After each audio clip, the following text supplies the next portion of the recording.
ಎಲ್ರಿಗೂ ನಮಸ್ಕಾರ. ನಾನು ವಿಜಯ್ ಕುಮಾರ್ ದಾವಣಗೆರೆ. ಇವತ್ತು ನಾನು ಮಾತಾಡ್ಲಿಕ್ಕೆ ಹೋಗ್ತಾಗಿರ್ತಕ್ಕಂಥ ವಿಚಾರ ಏನಪ್ಪ ಅಂತಂದರೆ, ಮೊನ್ನೆ ಅನಿಸುತ್ತೆ ರಾಯಚೂರು ಜಿಲ್ಲೆ ಮಾನ್ವಿ ತಾಲೂಕಿನ ಒಂದು ಲೋಯ ಅಂತೇಳಿ ಒಂದು ಕಾನ್ವೆಂಟ್ ಶಾಲೆಯ ಬಸ್ ಮತ್ತು KSRTC ಬಸ್ ನಡುವೆ ಒಂದು ಅಪಘಾತ ಸಂಭವಿಸಿತು. ಇದು ಒಂದು ಹೃದಯ ವಿದ್ರಾವಕ ದೃಶ್ಯ, ಮನ ಕಲಕುವ ಘಟನೆ. ನಿಜಕ್ಕೂ ನನ್ನ ಮನಸ್ಸು ಭಾರ ಆಗೋಯಿತು. ಯಾಕಂದರೆ ನಾನು ದಾವಣಗೆರೆಯ ಪ್ರತಿಷ್ಠಿತ ವಿದ್ಯಾಸಂಸ್ಥೆಯೊಂದರ ಬಸ್ ಚಾಲಕ. ಏನಪ್ಪ ಅಂತ ಅಂದರೆ, ನಾನು ಶಾಲಾ ಆಡಳಿತ ಮಂಡಳಿ ಮತ್ತು ಪೋಷಕರಿಗೆ ನಾನು ಹೇಳಲಿಕ್ಕೆ ಇಷ್ಟಪಡ್ತೇನೆ. ಏನಪ್ಪ ಅಂತ ಅಂದರೆ, ನೀವು ಯಾವುದೇ ಒಂದು ರೂಟ್ಗೆ, ಯಾವುದೇ ಒಂದು ಮಾರ್ಗಕ್ಕೆ ಬಸ್ಸನ್ನು ಕಳಿಸ್ಬೇಕಾದ್ರೆ ಎಲ್ಲ ಜವಾಬ್ದಾರಿಯನ್ನು ಡ್ರೈವರ್ ಮೇಲೆ ಹಾಕ್ಬಿಡ್ರಿ ಅಂತ ನಾನು ಹೇಳ್ತಾ ಇದ್ದೀನಿ. ಏನಪ್ಪ ಅಂತಂದರೆ, ಸಪೋಸ್ ಈಗ ಶಾಲೆಯಿಂದ ಲಾಸ್ಟ್ ಪಾಯಿಂಟ್ ಒಂದು 20 ಕಿಲೋಮೀಟರ್ ಇರುತ್ತೆ.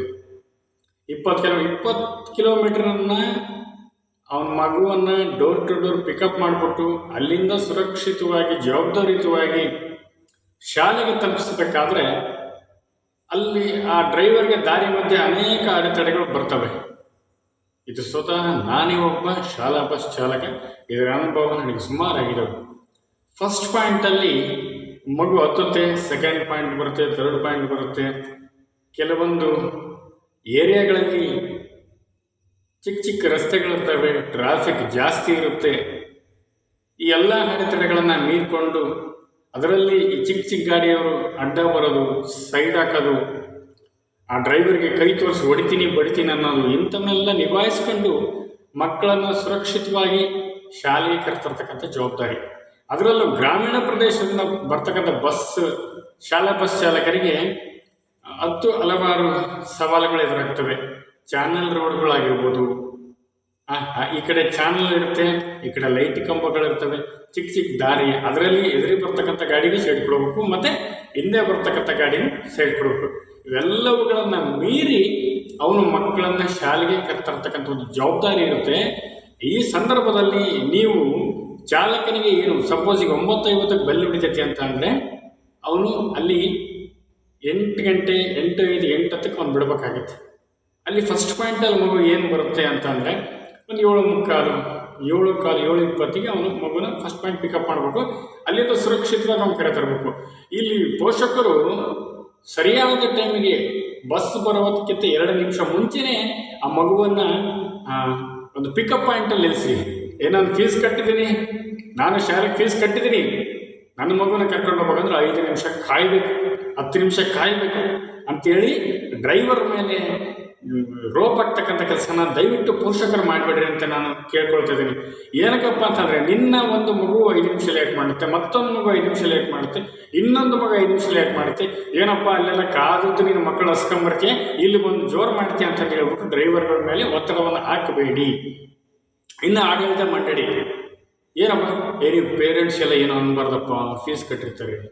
ಹಿಂಗೆ ಪೋಷಕ ಮತ್ತು ಆಡಳಿತ ಮಂಡಳಿ ನಡುವೆ ಸಿಕ್ಕಾಕೊಂಡು ಡ್ರೈವರ್ ಏನು ಮಾಡ್ತಾನೆ, ನಿಭಾಯಿಸಬೇಕು. ಅಲ್ಲಿ ಮಗುವನ್ನು ಸುರಕ್ಷಿತವಾಗಿ ಕರ್ಕೊಂಡ್ಬರ್ಬೇಕು, ಇಲ್ಲಿ ಟೈಮು ಪಿಕಪ್ ಮಾಡಬೇಕು, ಇಲ್ಲಿ ಪೋಷಕರಿಗೆ ಒಳ್ಳೆಯದಾಗಬೇಕು, ಇಲ್ಲಿ ಆಡಳಿತ ಮಂಡಳಿಗೂ ಒಳ್ಳೆಯದಾಗಬೇಕು.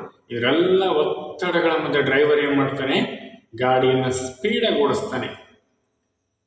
ಲೇಟಾಗಿ ಬಂದರೆ ಪ್ರಿನ್ಸಿಪಲ್ ಬೈತಾರೆ, ಬಿಟ್ಟು ಬಂದರೆ ಪೇರೆಂಟ್ಸ್ ಬೈತಾರೆ. ಎಲ್ಲ ಜವಾಬ್ದಾರಿಗಳನ್ನು ನಿಭಾಯಿಸಿ ಡ್ರೈವರ್ ತುಂಬ ವೇಗದಿಂದ ಬರ್ತಾನೆ. ಈ ಸಂದರ್ಭಗಳಲ್ಲಿ ದಾರಿ ಮಧ್ಯೆ ಯಾವುದಾನ ಒಂದು ಬೈಕು, ಕಾರು, ಬಸ್ ಏನೋ ಒಂದು ಅಡ್ಡ ಬಂತು. ರಾಯಚೂರು ಜಿಲ್ಲೆಯ ಮಾನ್ವಿ ತಾಲೂಕಿನಲ್ಲಿ ನಡೆದಂಥ ಒಂದು ದುರ್ಘಟನೆ ನಡೆದೋಯ್ತು ಅಂದರೆ, ಆತ್ಮೀಯರೇ, ಪೋಷಕರು ನೀವು ನಿಮ್ಮ ಮುದ್ದಾದ ಮಕ್ಕಳನ್ನ ಕಳ್ಕೊತೀರಾ. ಆಡಳಿತ ಮಂಡಳಿಗೆ ಒಂದು ಕೆಟ್ಟ ಹೆಸರು, ಆ ಡ್ರೈವರಿಗೆ ಸಾಯೋ ತನಕ ಪಾಪ ಪ್ರಜ್ಞೆಯನ್ನು ಕಾಡುತ್ತೆ. ಇಂಥ ಎಲ್ಲ ಸನ್ನಿವೇಶಗಳ ಮಧ್ಯೆ ರಾಯಚೂರಿನಲ್ಲಿ ನಡೆದಂಥ ದುರ್ಘಟನೆ ನಿಜಕ್ಕೂ ನಾನು ತುಂಬಾ ಟೆನ್ಷನ್ ಆಗಿ ಹೋಗ್ಬಿಡ್ತು. ಏನಪ್ಪ, ನಾನು ಬಸ್ ಡ್ರೈವರು, ನಾನು ನೂರಾರು ಮಕ್ಕಳನ್ನ ಕರ್ಕೊಂಬರ್ತೀನಿ, ಶಾಲೆಗೆ ಮುಟ್ಟಿಸ್ತೀನಿ, ಈ ಎಲ್ಲ ಸಂದಿಗ್ಧ ಪರಿಸ್ಥಿತಿ. ಏನಪ್ಪ ಬೇಡಪ್ಪ, ಸ್ಕೂಲ್ ಬಸ್ ಡ್ರೈವರ್ ಸಾಹಸನ ಬೇಡ, ಯಾವುದಾದ್ರೂ ಲಾರಿನೋ ಟಿಪ್ಪರ್ನೋ ಓಡಿಸೋಣ. ಆ ಲಾರಿ ಅಥವಾ ಟಿಪ್ಪರ್ ಬಿದ್ದರೆ ನಾನು ಒಬ್ಬನೇ ನೋವಾಗುತ್ತೆ, ನನ್ನ ಜೊತೆಗಿರ್ತಕ್ಕಂಥ ಪ್ಯಾಸೆಂಜರ್ಗಳಿಗೆ ನೋವಾಗಲ್ಲ, ಬಿಟ್ಟು ಬಿಡೋಣ ಅನ್ನೋಷ್ಟು ನನಗೆ ಮನಸ್ಸು ನೋವಾಯಿತು. ದಯಮಾಡಿ ಇನ್ನೊಂದು ನಾನು ಪ್ರತಿಷ್ಠಿತ ವಿದ್ಯಾಸಂಸ್ಥೆಗಳು ಇದೆ ಕರ್ನಾಟಕದಾದ್ಯಂತ, ಅಲ್ಲಿ ಆದಷ್ಟು ಒಳ್ಳೊಳ್ಳೆ ಬಸ್ಗಳನ್ನು ನೀವು ಒದಗಿಸ್ರಿ, ಮಕ್ಕಳಿಗೋಸ್ಕರ ಒಳ್ಳೊಳ್ಳೆ ಬಸ್ಗಳನ್ನು ತರ್ರಿ. ಈಗ ಆಮೇಲೆ ಆ ಬಸ್ಗಳಿಗೆ ಏನೇ ಕಂಪ್ಲೇಂಟ್ ಹೇಳಿದ್ರೆ ದಯಮಾಡಿ ಶಾಲಾ ಆಡಳಿತ ಮಂಡಳಿಗೆ ನಾನು ಬೇಡ್ಕೊಳ್ತೀನಿ, ತತ್ಕ್ಷಣ ರಿಪೇರಿ ಮಾಡಿಕೊಟ್ಬಿಡ್ರಿ. ಡ್ರೈವರ್ ಹೇಳ್ತಾನೆ ಅಂದರೆ ಅಲ್ಲಿ ನುರಿತವಾದ ಡ್ರೈವರ್ಸ್ನ ತೆಗೆದುಕೊಳ್ರಿ. ಒಬ್ಬ ಡ್ರೈವರ್ಗೆ ನೀವು 15,000 ಅಂತ 16,000 ಸ್ಯಾಲ್ರಿ ಕೊಡ್ತಾ ಇರ್ತೀರಿ, ಅವನು ಪ್ರಾಮಾಣಿಕವಾಗಿ ಆ ಮಕ್ಕಳನ್ನು ಸುರಕ್ಷಿತ ತರ್ತಾ ಇರ್ತಾನೆ.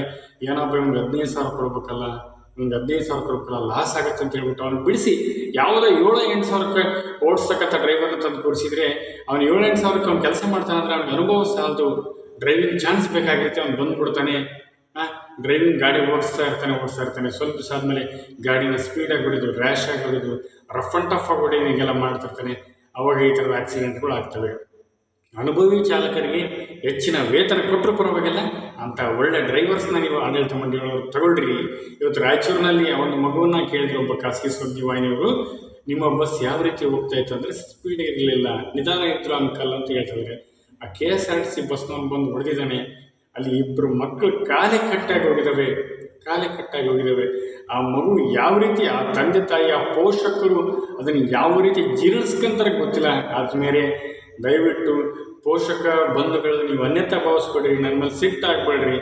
ನಿಮ್ಮ ಮಗುವನ್ನು ಆದಷ್ಟು ಬೇಗ ರೆಡಿ ಮಾಡಿಬಿಟ್ಟು ಆ ಮಗುವನ್ನು ಪಿಕಪ್ ಪಾಯಿಂಟ್ ಕರ್ಕೊಂಬನ್ರಿ. ಲೇಟ್ ಮಾಡಬೇಡ್ರಿ. ಏನಕ್ಕಪ್ಪ ಅಂದರೆ ತೊಂದರೆಗಳಾಗ್ತವೆ. ಏನಾದರೂ ಅನಾಹುತ ಆದರೆ, ಏನಾದ್ರು ಹೊಡ್ತಾ ಬಿದ್ದರೆ, ಆ ಮಗುಗೆ ಏನಾದರೂ ಅನಾಹುತ ಆದರೆ ನಿಮ್ಮ ಜೊತೆಗೆ ಆ ಡ್ರೈವರ್ ಕೂಡ ಪಾಪ ಕಟ್ಟಿಗಳಕ್ಕಾಗತ್ತಂತ ಒಂದು ಸಂದಿಗ್ಧ ಪರಿಸ್ಥಿತಿ ಬರುತ್ತೆ. ಆದಷ್ಟು ಶಾಲಾ ಆಡಳಿತ ಮಂಡಳಿಯವರು ಇವಾಗೇನೊಂದು 10,000-15,000 ಕೊಟ್ಟು ಒಳ್ಳೆ ಡ್ರೈವರ್ ಸಿಗ್ತಾರೆ. ಆ ಡ್ರೈವರ್ಗೆ ಹಲವಾರು ರೀತಿಯ ಪರೀಕ್ಷೆಗಳನ್ನು ಮಾಡಿ ಡ್ರೈವರ್ನ ನೇಮಿಸಿಕೊಡ್ರಿ ಅಂತೇಳಿ ನಾನು ಬೇಡ್ಕೊಳ್ತೀನಿ. ದಯವಿಟ್ಟು ಪೋಷಕ ಬಂಧುಗಳಾಗಿರ್ಬೋದು, ಶಾಲಾ ಆಡಳಿತ ಮಂಡಳಿಯವರಾಗಿರ್ಬೋದು, ಯಾವುದೇ ಅನ್ಯತಾವನ್ನು ಭಾವಿಸಬೇಡಿ. ಈ ರಾಯಚೂರಿನ ದುರ್ಘಟನೆಯನ್ನು ನಡೆದು ತುಂಬಾ ನೋವಾಗಿ ಸಂಕಟ ಆಗಿ ನಾನು ಈ ವಿಡಿಯೋನ ಮಾಡ್ತಾ ಇದ್ದೀನಿ. ದಯವಿಟ್ಟು ಅನ್ಯತಾ ಭಾವಿಸ್ಕೊಡ್ರಿ ಅಂತ ಹೇಳ್ತಾ, ಈ ಒಂದು ಕೊನೆಯಲ್ಲಿ ರಾಯಚೂರಿನಲ್ಲಿ ಮೃತಪಟ್ಟಂತಹ ಪುಟ್ಟು ಮುದ್ದು ಮಕ್ಕಳ ಆತ್ಮಕ್ಕೆ ಶಾಂತಿಯನ್ನು ನಾನು ಕೋರ್ತೀನಿ. ತದನಂತರ ಪೋಷಕರಿಗೆ ಆ ದುಃಖವನ್ನು ಸಹಿಸಿಕೊಳ್ತಕ್ಕಂಥ ಒಂದು ಶಕ್ತಿಯನ್ನು ದೇವರು ಕೊಡಲಿ ಅಂತ ಬೇಡಿಕೊಳ್ತೀನಿ. ಆ ಗಾಯಗೊಂಡಿರ್ತಕ್ಕಂಥ ಮಕ್ಕಳು ಆದಷ್ಟು ಬೇಗ ಚೇತರಿಸ್ಕೊಂಡು ಮತ್ತೆ ಶಾಲೆಗೆ ಹೋಗುವಂತಾಗಲಿ ಅಂತ ನಾನು ಬೇಡ್ಕೊಳ್ತಿದ್ದೀನಿ. ನಾನು ವಿಜಯಕುಮಾರ್ ದಾವಣಗೆರೆ, ತಮ್ಮೆಲ್ಲರಿಗೂ ಭಕ್ತಿಪೂರ್ವಕವಾದ ನಮಸ್ಕಾರಗಳು.